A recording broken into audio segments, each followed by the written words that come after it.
Hey everyone, it's Kandace and Sher with Processing Trauma Out Loud. Cher and I just concluded part two in a series that we are doing on why we believe story work is the bomb. Cher, both you and I have had so much goodness come in our healing journey through really the foundation of story work, working with our coaches and now working within groups where we just are so thankful that we discovered story work. But today we want to talk about some specifics of not just what we've seen in our lives through engaging our stories at a deeper level, but how we have seen that positively affect some of our clients that we've worked with over the last few years.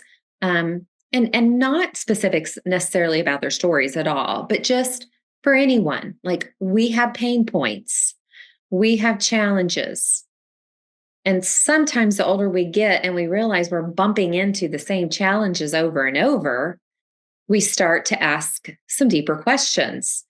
And in doing that, I mentioned to you before we pressed record that before I engaged in story work with somebody else that had really good eyes and ears and a desire to help someone in the way that they had been helped, I was holding stories that I was interpreting on my own.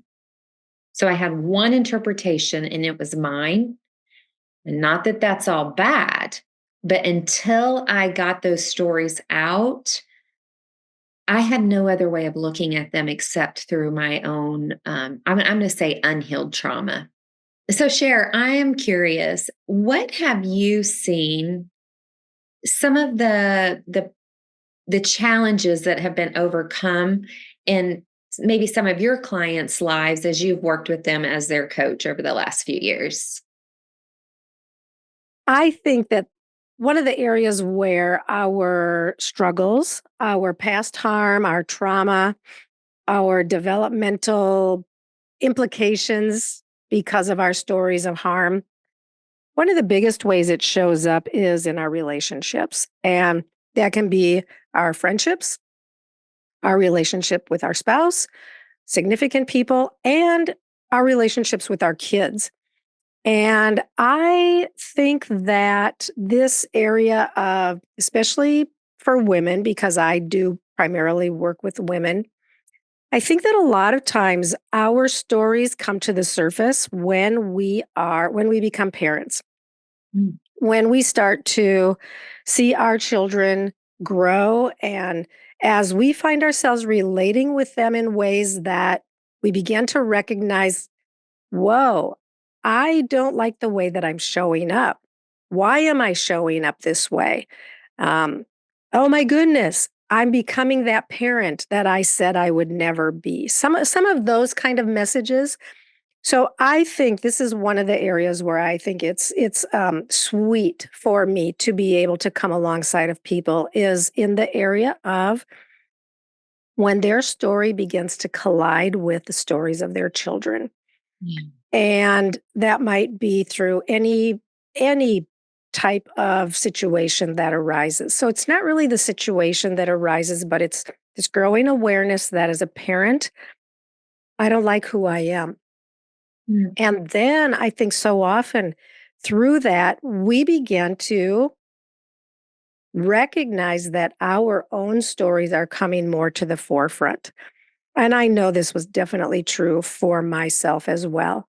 But where the more I wanted to be that parent that could offer love and care and goodness and really be there and go to the deep places. And yet, then we begin to recognize that our own story is holding us back. So I think that has been a huge thing for that I have recognized again and again with my clients, and where then when we can go into, and it doesn't start out, most people don't come saying, I want to do story work. Though I have had a few clients that actually have said that and even have said from day one, I have a story I need to tell. I have a story that has to be shared where I need care.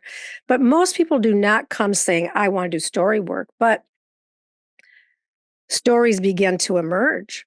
Mhm. And the thing that I want to say that I feel has been profound over and over in the telling of our stories, that there are these places that have never been exposed to the eyes of another person.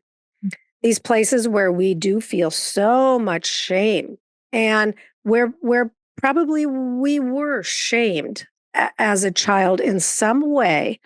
We Mhm. were told we were the bad one because this particular thing happened. Yeah. And I believe that one of the most transformational things that does come through story work engagement is when our shame is exposed to the face of love, when we experience someone joining us in that story, but in a way that is different than anything that we experienced before, and different in a way that just reaches to the deepest places of our young heart and soul and causes us to recognize, maybe for the first time, that I wasn't as bad. I am not as bad as I have always believed that I am. And this is so powerful when we experience in these places of deepest, darkest shame, when we experience the face of love, because that then enables us to show up in our relationships as a different person. And Mhm. why are we changed? Because when our places of shame and all of our perceptions about that experience new data, oh, here's somebody who doesn't think I'm terrible because of that situation. Here's somebody who actually shows me kindness in that situation. Here's somebody who helps me feel loved or feel courageous or all the things. Our brain begins to develop new neural pathways. And Mhm. this is then what changes our life, helps us be able to move toward our kids in different kinds of ways, where we now can hold their stories in completely different ways, where things that they do, maybe that irritate us or that feel shameful to us, or whatever the situation brings, we now show up differently in the way that we relate to them. Mhm. And this is an extremely beautiful thing. Yeah, that's good. I want to go back and listen to that again, um, because I felt like I wanted to take some notes on a few things that you said. Because you really do have a gift of articulating the beauty of what happens in story work. Mm. But you're also you've done story work with someone else and you do story work with others. And I just happen to be your friend that gets all the overflow of that. Yeah. And I love it. And you do story work with me at times too. Yep. But Yeah. Yeah. yeah, that's good. I'm glad that you were naming that not everybody comes to you and just says, I want to do story work. I mean, we've made it known that we're story work coaches. But I also, before I became a story work coach, I had gotten certified in working in the area of traumatic grief and loss. And so, our people that are in really deep crisis Mhm. of a loss. And I noticed, so I have worked with and have clients who didn't come to me initially for story work. It was, how do I survive this pain? And so we don't jump into story work. We stay with what's presently going on, Yep. but it does flow into story, Yep. because we never want to say that doing story work keeps you from real life grief of real life situations. Mhm. But if you have stories, so like a few of my clients, right? They have they're in a crisis, they're in deep grief. But then when they look back at stories when they're ready, or they just naturally go there and say, when I was 7, I had a dog die. And I mean, this dog was my companion, like my best friend. Mm. And I remember just crying myself to sleep every night. And I've tried to talk to someone, and the sense was, it's just a dog, get over it. Yeah. Or, there was really no care given. There were no eyes on that child of seeing how deeply that loss affected them. Yeah. Well, there's where the message begins. Right. And so now they're maybe in their 30s, 40s, 50s, and they're experiencing another deep loss. And their bodies are not going to feel safe Mm. or believe that maybe their loss matters, Yeah. or that it's not safe to share their grief.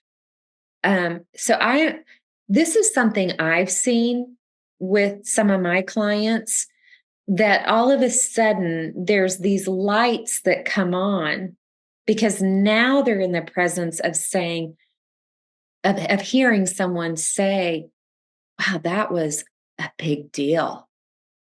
Like, I want to hear more about that. Mhm. What was that like for you? Mhm. And I mean, literally, and you and I know this. We did it, and we've had clients do it. They sometimes there's a glazed look, and all they can do is let tears come. Yeah. And that makes me teary just saying that, Yeah. because it's about resonance. Yeah. My body and their bodies and our nonverbals begin this dance of, I can hold you in your grief. Yeah. And Mhm. it's probably one of the most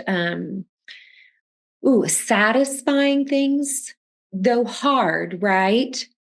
But to see someone not feel alone anymore. Yeah. Yeah. And the phrases coming to my mind that I have heard you say many times to me and to others in our groups, I believe you. Mm, And when we have not been believed, whether that's that my puppy dying is a big deal, or someone is hurting me, or whatever, but when we have not felt believed and someone shares their story, like you said, when they have not been believed, and you speak the words, I believe you. I believe every word that I have just heard you say. yeah. It's very impacting. It's so impacting. I find that I'm going to go personal here for a minute. Those words have been impacting, but then also um, being in the presence of listeners that ask me questions where I didn't even really know what I believed. Like it, so there's a lot of confusion at times when you begin unpacking your stories. Yeah. And so I've had clients that I know that what they're saying is what they believe, because they've never thought there was any other option to believe anything different. Yeah. And so gently just asking a question, or saying, I wonder, I could be wrong, but I also wonder, um, when she said this, could it have maybe meant this or something like that? And just slowing down and thinking, maybe there's more options here for me. Yeah. And I've told this story before. I used to look at two options. Mm. I can either do this or I can either do that. Yep. And when my story work coach, um, I'm so thankful she did this, because I do it frequently with my clients now. Can there be a third option here? And then we begin to discuss, oh, wait, maybe it's not so black and white. Yeah. Maybe it's not that I have to just 100% jump in with both feet and trust everyone around me, or I'm out of here and I'm never talking to any of these people again. Yeah. Where's the third option here? Right. Yeah. There's tenderness there. There's kindness there when we can consider the possibility of the third option. Mhm. Yeah. Yeah, I would say that's something I think I want our listeners to maybe think about. Where do you go when you feel like you're backed into a corner and you have no options? What Yeah. does that feel like? Mm. And what do you do in that space where it's Mm. either or, and either or choice brings you despair? Yeah. Mm. Yeah. Yeah. Yeah. How about anything else that I don't know, maybe just something even you've noticed for one of your clients that, was a deep pain point for them, but then they started to feel some relief? Yeah, I'm thinking about something that I hear over and over, and that would be the words that communicate to in some way or another, my voice does not matter. When I ask for something, I'm not responded to. When I say something that I want or I don't want or I like or I don't like, my voice is disregarded. And I think that for women in general, this can be a very common theme that we feel. Yeah. Yeah. We live in a patriarchal society, and then if you put kind of the sometimes the church into that mix too, which has historically been very patriarchal and diminished the voice of the feminine. Um it's been a very significant thing for, I would say, women across the board, but I Mhm. hear this a lot. And so again, I think it's interesting when stories begin to emerge that that theme comes up a lot, that something happened at some point in time when their voice was disregarded. And to be able to slow them down, how you often encourage, let's slow that down, let's come back, let's talk about this more deeply, because it's so easy to minimize the stories of harm that when something in particular happened over and over and over, and maybe when we even saw this happen to our own mom or our own grandmother or to other women in our community, we don't have, most of us do not have good role models of women who had good, strong voices that were honored and validated and heard. Mhm. And and so I love that we are now living in a time where this is changing and where we now have the capability to experience the goodness of this from women and from men. Mhm. And when we hear the stories, when I hear the stories of my people that I work with who bring up this issue in some way, and then the stories come forth that I can say, wow, I really am just hearing how your voice was dismissed, or how your need was minimized, or how you were just not heard or Yeah. not respected. And then for them to be able to recognize, whoa, this did happen a lot. This happened all the time. And then to begin to make a big deal about the harm that came over something that may have even not felt like a huge moment of harm in their lives. But Mhm. then how they can begin to use their voice and how hard it is to begin to ask for what we need, to really, where I will encourage them, think about one thing that you need that you will ask for this week. Think about think about how you will communicate that. What are the words that you want to use? What are you expecting the response to be? And then how will you counter that?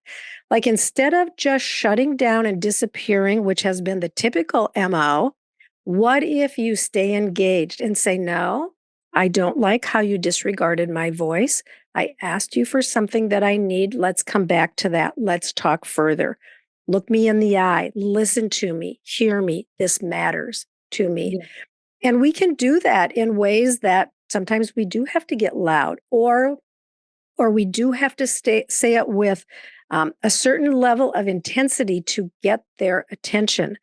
But this requires so much courage, but it is so doable, and it is so important that we Yeah. begin to feel that our voice is heard.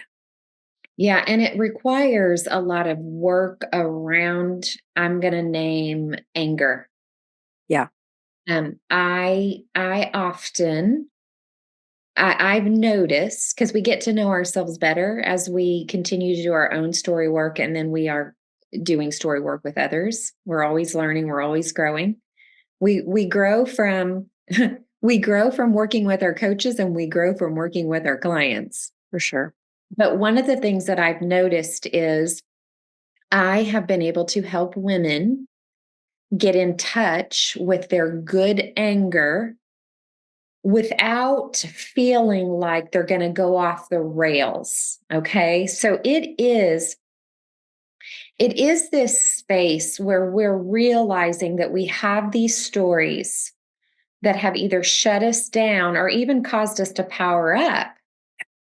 And so finding this space to feel, and when I say anger, like what I'm really saying is there's a grief process here.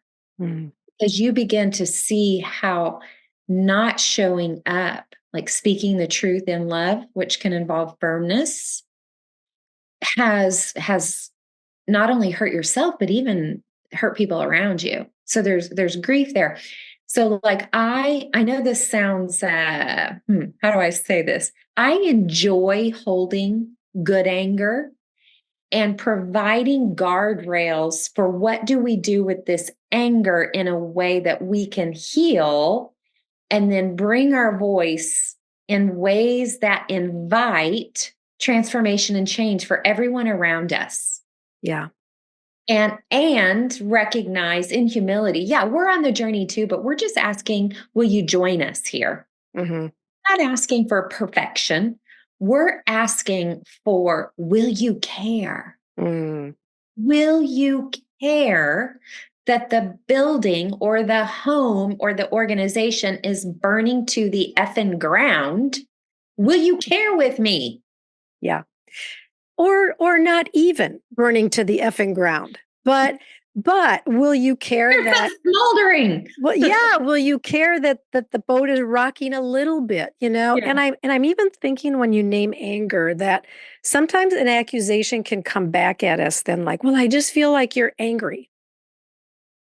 And I think that there's a place then that we can begin to own that and say, you know, I am angry. I'm not out of control. I'm not raging. I'm not destructive, but you're right. I feel some anger around this. I feel some intensity around this. I am asking you for something that I need or whatever, a change that I want. And I want my voice to be heard and honored and respected. Yeah. You know, what's so beautiful about that, and I know it's hard sometimes to get there, but we can hold that and give other people the space to not even agree. Yeah. But we need to know the truth, right? Yeah. Like if, and I'm going to say, especially in partnerships and marriages, Mhm. like we have to have some level of mutuality and honesty, on some of those bigger needs. And we're not talking about I need to go on a 10-day vacation. Okay. So we're talking about these needs at a deep human level that we were created for intimacy and connection. Yeah. And so when we're not being met or there's not a willingness, we have new data and sometimes we have to make different decisions Yeah. with what we can live with and what we won't live with. Right. Yeah. And when we can use our voice and then keep coming back to it. Sometimes when we're making these changes and what whatever area it is when we're making these changes, we are the ones who are changing the rules of the system that has worked for how many years. And so we can even own that and say, I recognize I'm changing some of our rules, some of the rules of how we have related over the years. I'm showing up different. I will own that. And I'm just giving you the heads up. I'm going to probably keep showing up in this new way because I like who I am in this space. Mhm. I have gotten to witness um, relationships of people who I've worked with where there's so you're talking about disruption, Mhm.